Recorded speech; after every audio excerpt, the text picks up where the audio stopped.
Hello, hello. My name is Karasim, and you're about to learn how to play Fate Supremacy in about 15 minutes. Now, if you're a smart cookie and you've checked the video's runtime, you probably saw already that it's a decent bit longer than that. And that's because after we're done with the rules, I'm going to talk about some strategy and deck building advice, and I'll also explain how to use the TTS mod for a clean and fun experience. Also, before we get to the rules, a quick aside about the game itself and what it actually is. If you don't care about that, skip to here. Now, imagine. It is the year 2002 and trading card games are booming. Magic the Gathering has pioneered the genre and it's been around for almost a decade now. The model has proven itself for innovation in the eyes of capital investors, and we all know what that means, right? Poor imitators and cheap cash grab, that is right. Dozens of anime TCGs were sprouting from the ground and died miserably as they were being crushed under the heels of the giants that are MTG, Pokemon, and Yu-Gi-Oh! You might have heard of those. What you probably have not heard of were the tons of failed projects like, the Dot Hack CCG that was later rebranded as a Naruto one, or the Mega Man card game that was just, kinda sad. Actually, most of these games were pretty trash, with maybe two exceptions, at least among the ones that I've played. One being Duel Masters, later rebranded as Kaijudo, which honestly holds up to this day as a streamlined Magic the Gathering alternative. Don't let anyone tell you that that's just Magic for kids. It's actually quite good. And the One Piece trading card game.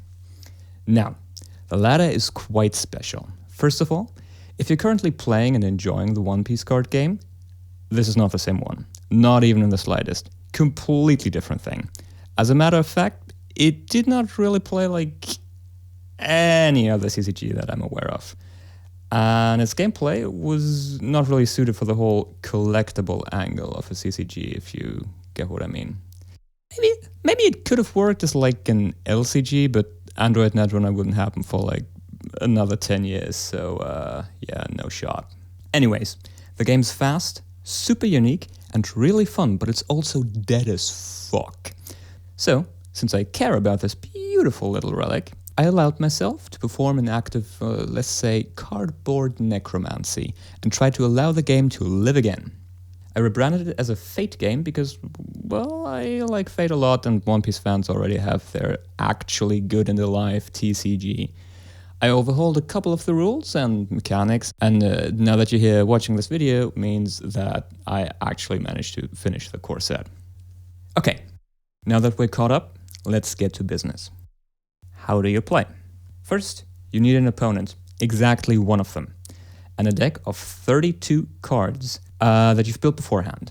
To get started, just grab two of the pre-built ones you'll find in the Tabletop Simulator mod. You'll play a best of 3 set of games. For the first game, roll a die to determine the starting player. For the second one, and potentially third game, the loser of the previous match decides who wants to go first or second. They get to choose. Look through your deck and search for an order card. Orders are sideways cards with a white border. Most decks run exactly one of them, so there's usually no big choice to be made here. Place it face down into your order zone on the top left of your side of the field, and then shuffle your deck. Gain 6 mana. Do this by placing the top 6 cards of your deck face down into your mana pool right underneath your deck. Then draw 7 cards. Starting with the first player, you will set up. When setting up, you first get to choose if you want to take one or more mulligans. To take a mulligan, put your entire hand face up into your grave above your deck. Then, draw a new set of 7 cards. You can repeat this as many times as you want. Once you're set with a hand of cards that you want to keep, set up your initial heroes on the board. Heroes are your main game pieces. You can have up to 3 at a time, aligned in a V formation. The one in the center is called your master. The other 2 are your servants. You must field a master. Servants are optional. As a side note, in Fate, some characters are canonically masters and others are servants. This does not matter in the game. The Grail can summon heroic spirits just as well as flesh and blood humans. And I really wish the writer of Hey and Kyo would have remembered that. Anyways, heroes have 3 main stats. Power, which is the big 3-digit number underneath a hero's name. It is compared with the power of your opponent's heroes when they fight to determine a winner. Higher power is better. Hit count, which is the single-digit number right underneath the power. Hit count determines the amount of damage, or hits as they're called in this game, the hero deals to an opponent after winning or tying in a fight. And finally, HP, which are the dots in the top left corner of the card. HP doubly function as a mana cost. To summon a servant, or to field them during setup, you must allocate that amount of mana from your mana pool to the hero in a face-down row behind them. The mana then becomes their current HP. This means that during setup you can only field heroes with a combined cost of 6 HP in total. Should a hero ever be left with 0 HP, they die and they enter your opponent's grail. Another thing that is important to know about heroes is that you're never allowed to have 2 heroes with the same name on your side of the field. Some heroes have an alias in a tiny box above their name. This means that this hero can act as if they have that name, and effects will treat them as if they were them. But they can be fielded along other heroes with the same alias, or even with their alias as a name. That was probably a lot to digest, so, for example, you cannot have these 2 Rins on the field at the same time. But you could have one of them, and an Ishtar, and an Ereshkigal without breaking the rules. For game effects and requirements, however, they would all be considered to be a Rin. Once both players have set up, begin the game by taking turns starting with the first player. On the first turn, player 1 only gets a single action and neither player is allowed to initiate attacks. Then, once both players have taken a turn, the game proceeds normally until one player has achieved victory. There are 3.5 ways to win the game. The halfway would be through game effects. There are some effects that will just straight up win you the game. It's a thing. The real number one would be removing your opponent's master from the field. When a player is left without a master, they lose the game. This is usually achieved via an act of murder. Killing servants can also win you the game, but just killing one is usually not enough. When a servant of your opponent dies, they enter your grail area. Once the sum of the base HP of heroes in your grail reaches 6 or more, you win the game. And finally, you also win the game if your opponent needs to draw a card and their deck is empty. So, let's take a look at a turn. Turns have 3 phases: start, main, and end phase. In the start phase, you first resolve any start of turn effects that you might have in play. Then, you remove a charge counter from your order, if it has any. We'll talk about orders in a second. And then you draw a card. This card draw is mandatory and happens even on turn 1. In the main phase, you get 3 actions that you can spend on a list of available options. Option 0. You can just pass and waste the action. Option 1. Gain mana. Take the top card of your deck and put it on top of your mana zone. There are no restrictions to this action. Option 2. Draw a card. It's just what it sounds like, but you can only draw a card this way if you have 4 or less cards in your hand. If you have 5 or more, you cannot choose this action. Option 3. Summon a servant. Take a hero from your hand and place them into an empty zone to the left or the right of your master. Make sure that you have enough mana to fill up their HP and that you have no other heroes on the field that share a name with them. Otherwise, you cannot summon that hero. Option 4. Castle. Exchange the positions between your 2 servants. Or, if you only have 1 servant, move them from one side of your master to the other side. Also make sure you don't forget to move their HP as well. Option 5. Activate an order. Either flip a face-down order in your order zone face up, or play an order from your hand face up into the order zone, discarding any face-up or face-down orders that would have been there before. Orders are continuous game effects that are split into 2 halves. On the left, there's a requirement, and on the right, there's an effect. As you activate an order, you must meet its requirements. Some requirements just check for a condition and whether it's true or not, like I field a tactician. Others specify an action like I deal an unpreventable hit to one of my knights that immediately must be performed in order to activate the order as a cost. And some feature a mix of both. Then, after meeting the requirements, enact the effect and place charge counters on top of the order, one for each of the dots under the name of the card. Once the final charge token is removed from an order, that order is discarded. This is also a good place to talk about the way cards are written in this game. When reading card text, interpret it as if you are reading it out loud to your opponent. The I in the effect is you, the owner of the card, while you refers to your opponent, the player you're reading it to. This might sound a bit weird as I'm trying to explain it to you, but trust me, once you're in the game and you start reading your cards to your opponent, it'll click. Some cards will also refer to their own name. Cards that do this only refer to themselves and not other cards that might share the same name. And finally, there's option 6, declare an attack. Buckle up, we'll be here for a while, but after that, I assure you, we'll almost be done with the rules entirely. Choose one of your heroes and have them attack one of your opponent's heroes. Each hero can only attack once per round, be it by spending an action on this option or using an ability, unless explicitly stated otherwise. And they can only attack certain heroes of your opponent. Servants can only attack the enemy servant that is directly in front of them, and if there is no servant, they can attack the enemy master directly. Masters, on the other hand, can attack either servant, and if the opponent only has one servant or no servants on the field, they can choose to fight the enemy master. After an attack is declared and any resulting effects have been resolved, players activate the fight abilities of their fighters, starting with the one that initiated the fight. Then, the fight begins proper with players taking direct control of their fighting hero, and their power and hit count becomes their own. Fights consist of 3 separate steps: maneuvers, damage, and cleanup.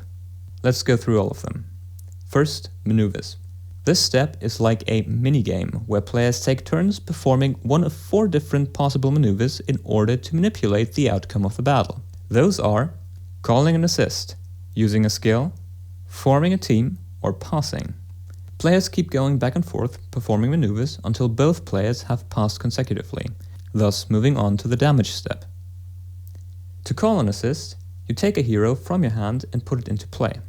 When played as an assist, its power, mana cost, hit count, and effects are ignored. They're also not considered to be fielded, so you don't have to worry about duplicate names.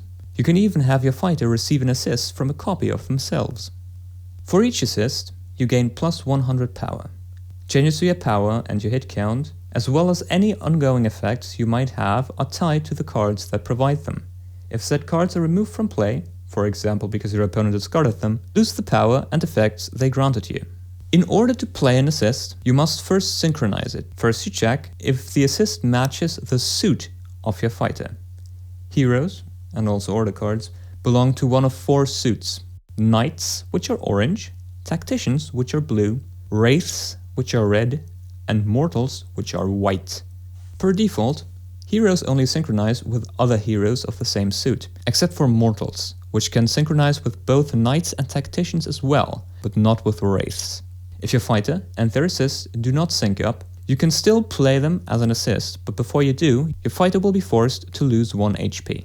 Lost HP of your fighter are added to your hand. Skills are a new card type that we have not talked about yet. Similar to orders, they have a requirement that must be met first. This time it's on top, and an effect that is at the bottom. Additionally, skills require a user in order to be played.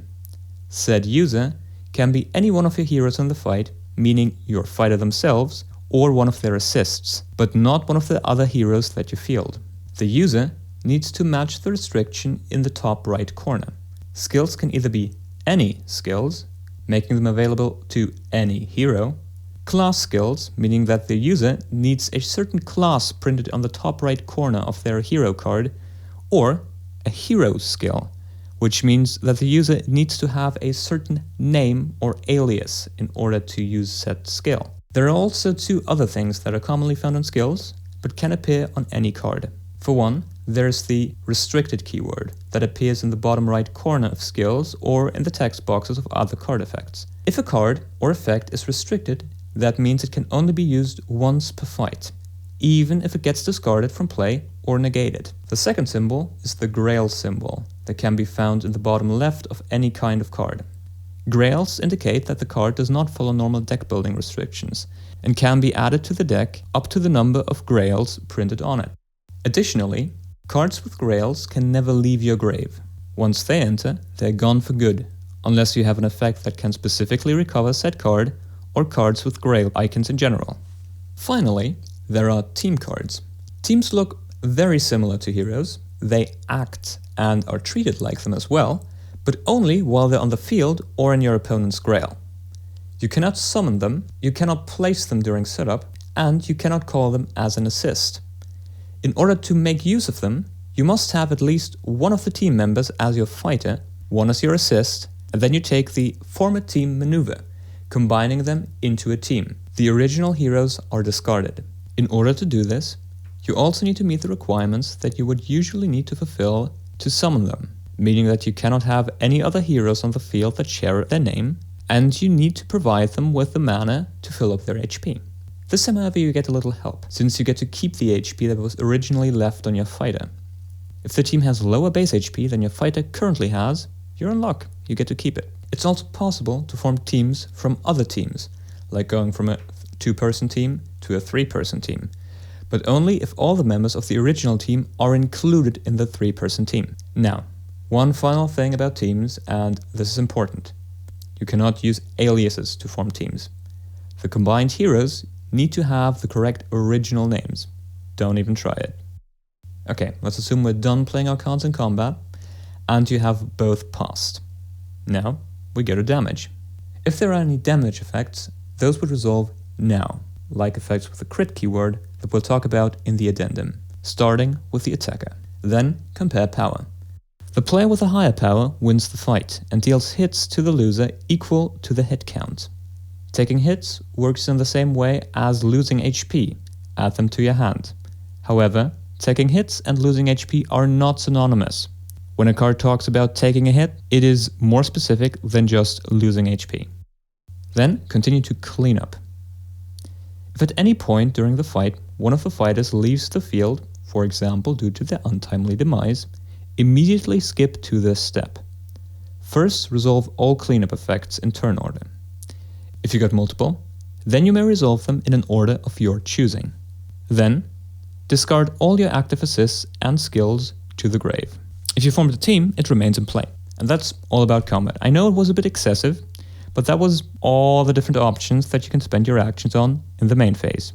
Gaining mana, drawing cards, summoning servants, castling, activating orders, and attacking. You can perform these in any order, and you can choose to perform the same action multiple times per round, at the cost of one action each.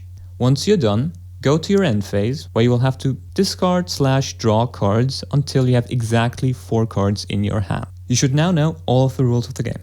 But stick around for just another minute, because now we're going over some of the keywords and terminology used in the game. If you just want to jump in and look up stuff as you go, that's fine too. As the game is going to be developed further, new keywords will probably be added, so don't be surprised if this list is not exhaustive. Paying X mana. To pay mana, put that many cards from your mana pool into the grave. Mill X cards. Put that many cards from the top of your deck into your grave. You cannot lose the game just from milling cards. You only lose when you need to draw cards from an empty deck. Recycle X cards. Put those cards on the bottom of your deck in a random order. Reactions. Reactions are a special type of requirement on a skill. Reactions are not played as a maneuver. Instead, play them as a response to an event happening. If you were the cause of that event, you must react to it at the same time, as so you don't give your opponent a chance to respond first. Crit. At the start of the damage step, if your fighter or one of your skills, assists don't count, has the crit keyword in its effect, flip the top card of your deck. If it's a critical hit skill card, discard it and activate all your crit effects in any order. Otherwise, recycle the card. Fight. This effect is triggered when this hero becomes your fighter. The attacker's fight effects trigger first. Action/maneuver. This effect can manually be triggered by spending a maneuver or a number of actions. If the maneuver is on a hero, they need to be your fighter in order to trigger. Action abilities can be used from any card that you field. Assist. This effect triggers when this card is called as an assist and counts in addition to the regular plus 100 power that the assist usually provides. Grail. Dead servants go to your opponent's grail. When written in bold letters in front of a colon, this means that this card effect activates while it is in your opponent's grail, instead of the field or as you fight it. Grand. Grand effects are once per game. When you use the grand effect of a card, it is considered to be used up on all copies of that card that you might possess for the rest of the game. Attach. A card that is attached to another card on the field and shares its fate. If the card that it is attached to is removed from the field, the attachment is discarded, unless it is discarded because it was used to form a team, in which case the attachment reattaches to the team. Transform. Some cards can transform. Right-click them and change their state. Transformed cards do not have a card back, so when they would enter your grave, hand, deck, or mana pool, undo the transformation first. Alright, with all of the rules stuff settled, a brief aside about the mod and how to use it. First, let's take a look at the components. Most of this should be pretty self-explanatory.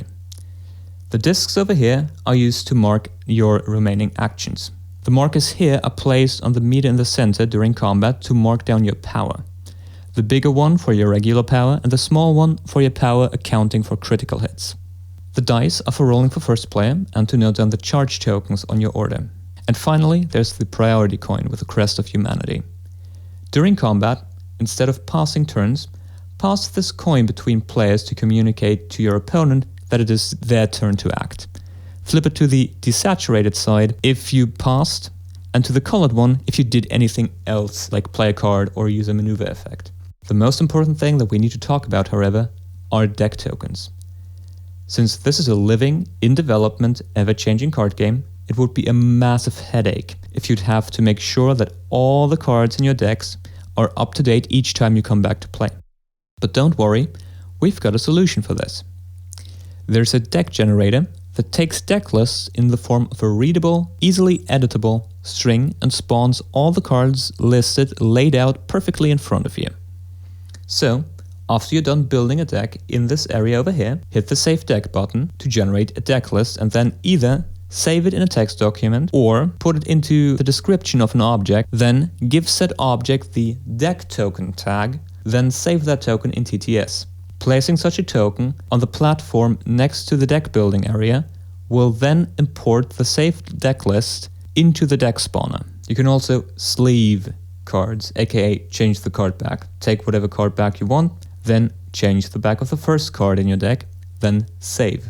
The deck list should now contain a URL of your custom card back. So when you reload the deck, all the cards in it will have the preferred back. Now that you've learned the important stuff, like how to taint your deck with your favorite waifu JPEGs, let's talk about the boring shit, like rules for deck construction and strategy. Construction rules are pretty simple. You're allowed to have up to 4 copies of each hero card and each skill card in your deck, and up to 2 copies of each team card. You can also have up to 4 copies of an order in your deck, but a deck may only ever contain a maximum of 4 order cards in total. Generally, you're looking for a 50-50 split between heroes and skills. Orders and teams should be considered as skills in this equation.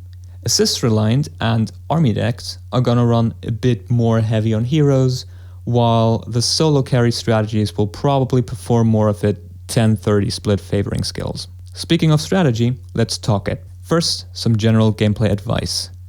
Number 1, forget card advantage. At least in the way that you're going to be used to think about it. The fact that at the end of each of your turns, your hand size is enforced has massive consequences. Cards you draw on your turn that you cannot convert into advancing a win con are wasted. Excess cards you draw on your opponent's turn, however, are ammunition you can use to unload on them should you survive the round. Number 2, damage is a card draw. You can use that.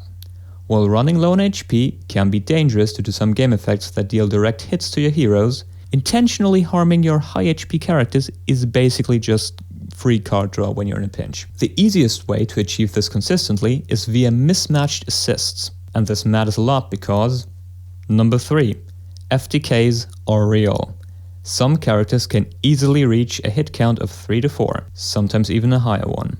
If they connect with your master and win, you're toast, regardless of how tanky they seem. And finally, number 4, deck out is real. This might seem contradictory with point 3, but it's 100% true. You don't even have to run a mill strategy for it to be a viable win condition.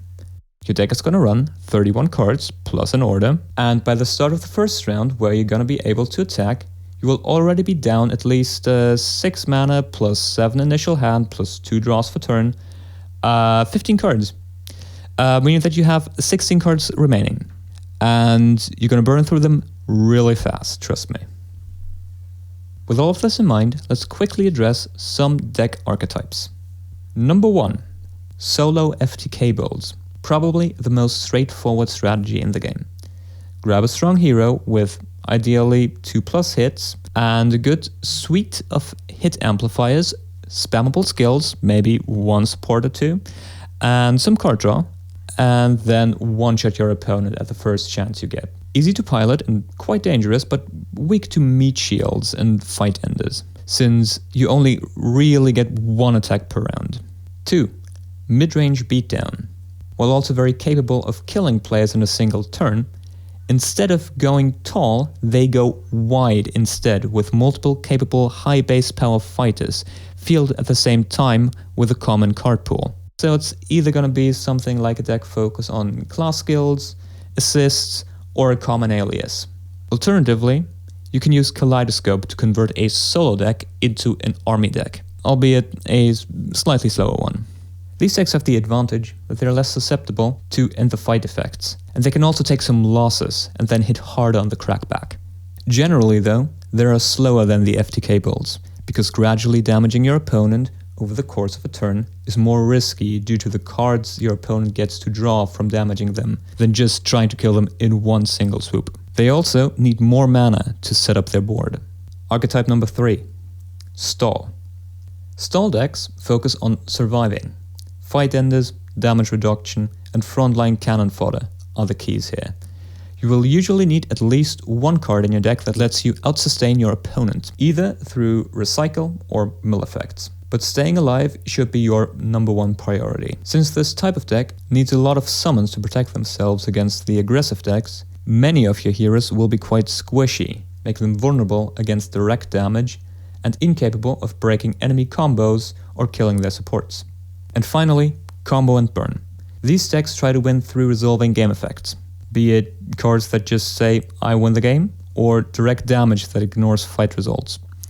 These decks are often fragile and self-destructive, but can, when the stars align, completely negate the strength of your opponent's strategy.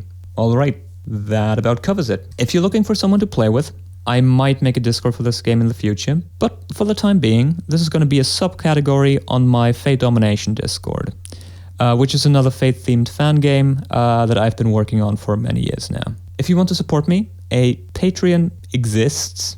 You get absolutely nothing for it, not even a damn handshake, but I appreciate the gesture. Anyways, that's it for me. I hope you enjoy the game.